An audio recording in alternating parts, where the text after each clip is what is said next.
The flu season is upon us. Which type will we worry about this year?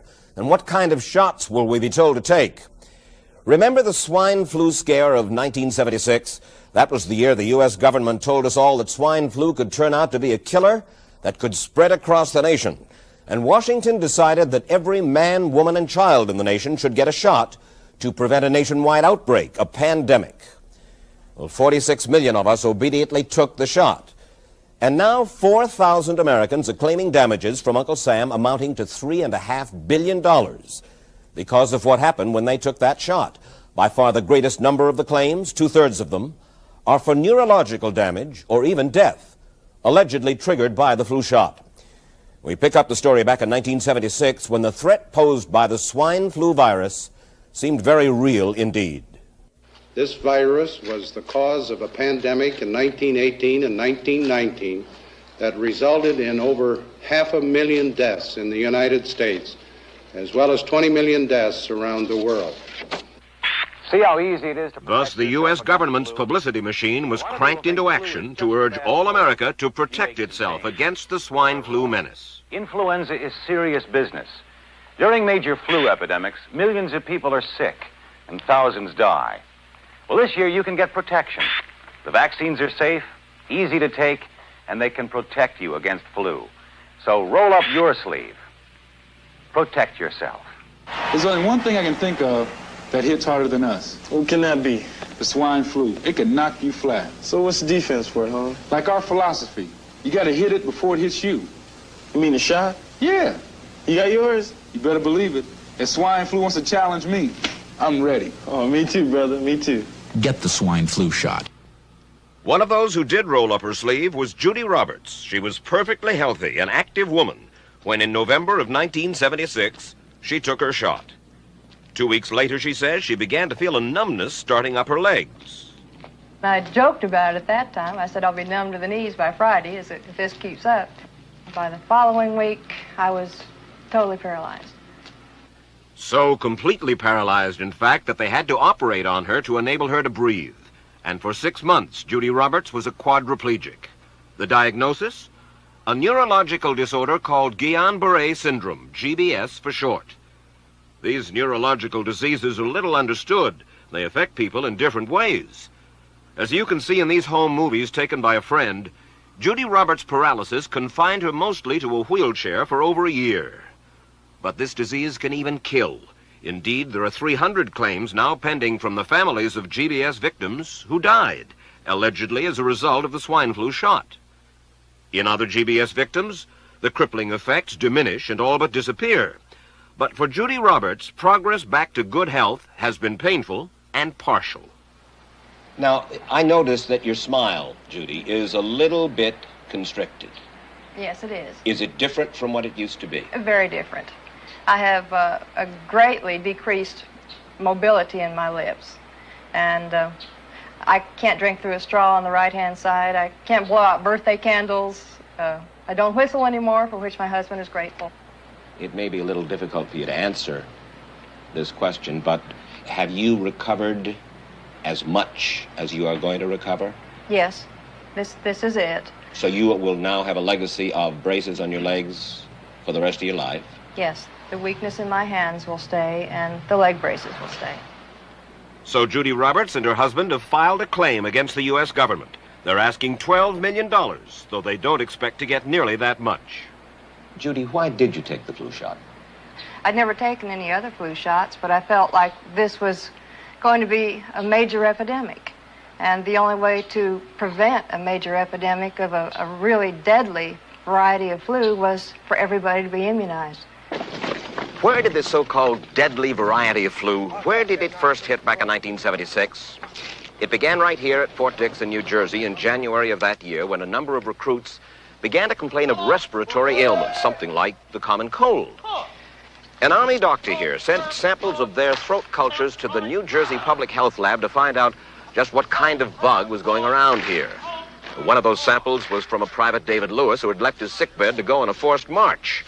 Private Lewis had collapsed on that march, and his sergeant had revived him by mouth-to-mouth resuscitation. But the sergeant showed no signs of illness. A few days later, Private Lewis died. If this disease is so potentially fatal that it's going to kill a young, healthy man, a middle-aged school teacher doesn't have prayer. The New Jersey lab identified most of those soldiers' throat cultures as the normal kind of flu virus going around that year, but they could not make out what kind of virus was in the culture from the dead soldier and from 4 others who were sick. So they sent those cultures to the Federal Center for Disease Control in Atlanta, Georgia, for further study. A few days later, they got the verdict: swine flu. But that much publicized outbreak of swine flu at Fort Dix involved only Private Lewis, who died, and those 4 other soldiers who recovered completely without the swine flu shot. If I had known at that time that the boy had been in a sick bed, got up, went out on a forced march, and then collapsed and died, I would never have taken the shot. The rationale for our recommendation was not on the basis of the death of a single individual, but it was on the basis that when we do see a change in the characteristics of the influenza virus, it is a massive public health problem in this country. Dr. David Senser, then head of the CDC, the Center for Disease Control in Atlanta, is now in private industry. He devised the swine flu program, and he pushed it. You began to give flu shots to the American people in October of '76. October 1st. By that time, how many cases of swine flu around the world had been reported? There had been several reported, but none confirmed. There had been cases in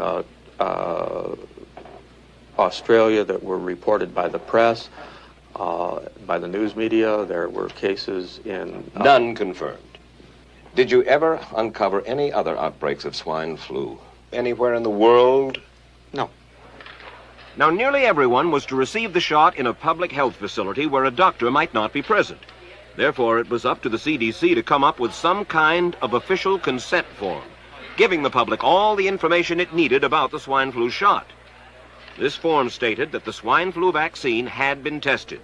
What it didn't say was that after those tests were completed, the scientists developed another vaccine, and that was the one given to most of the 46 million who took the shot. That vaccine was called X53A. Was X53A ever field tested? I can't say. I would have to... It wasn't. I don't know.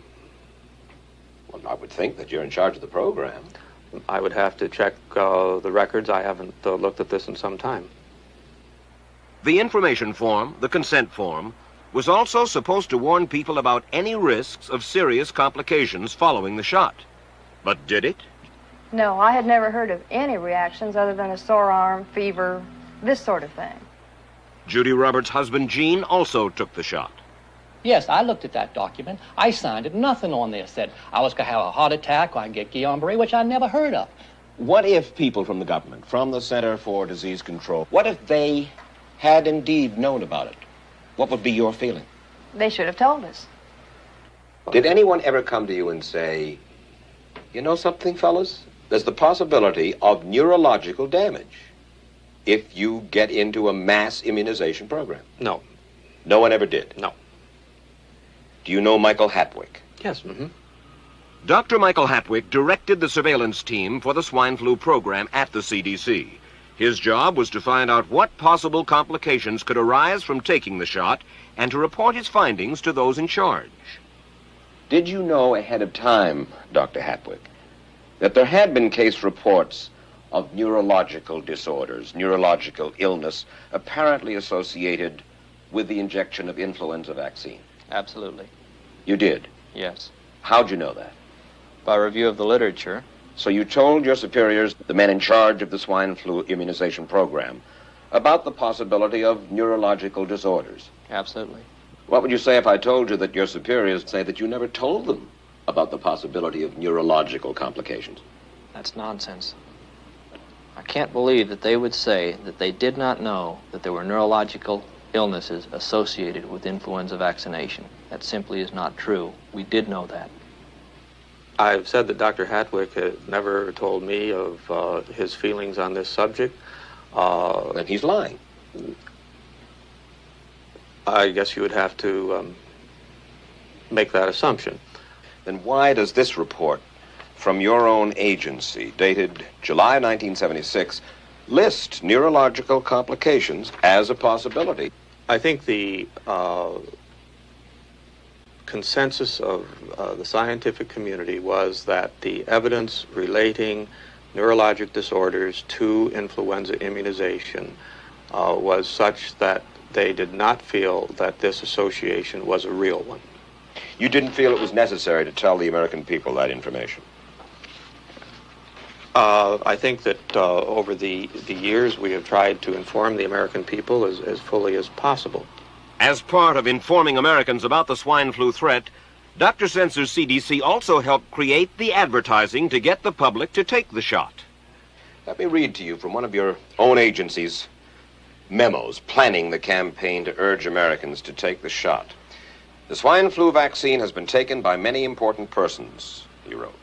Example, President Ford, Henry Kissinger, Elton John, Muhammad Ali, Mary Tyler Moore, Rudolph Nureyev, Walter Cronkite, Ralph Nader, Edward Kennedy, etc., etc. True? I'm not familiar with that particular piece of paper, but I do know that at least of that group, President Ford did take the vaccination. Did you talk to these people beforehand to find out if they planned to take the shot? I did not know. Did anybody? I do not know. Did you get permission to use their names in your campaign? I do not know. Mary, did you take a swine flu shot? No, I did not. Did you give them permission to use your name saying that you had or were going to? Absolutely not. Never did. Did you ask your own doctor about taking the swine flu shot? Yes, and at the time he thought it might be a good idea. But I resisted it because I was leery of having the symptoms that sometimes go with that kind of inoculation. So you didn't? No, I didn't. Have you spoken to your doctor since? Yes. And? He's delighted that I didn't take that shot. You're in charge. Somebody's in charge. This is your advertising strategy that I have a copy of here. Who's it signed by? This one is unsigned. But you'll acknowledge that it was your baby, so to speak. It could have been from the Department of Health, Education, and Welfare. It could be from CDC. I don't know. I'll be happy to take responsibility for it. Let me read to you from one of your own agency's memos planning the campaign to urge Americans to take the shot. The swine flu vaccine has been taken by many important persons, he wrote. Example, President Ford, Henry Kissinger, Elton John, Muhammad Ali, Mary Tyler Moore, Rudolph Nureyev, Walter Cronkite, Ralph Nader, Edward Kennedy, etc., etc. True?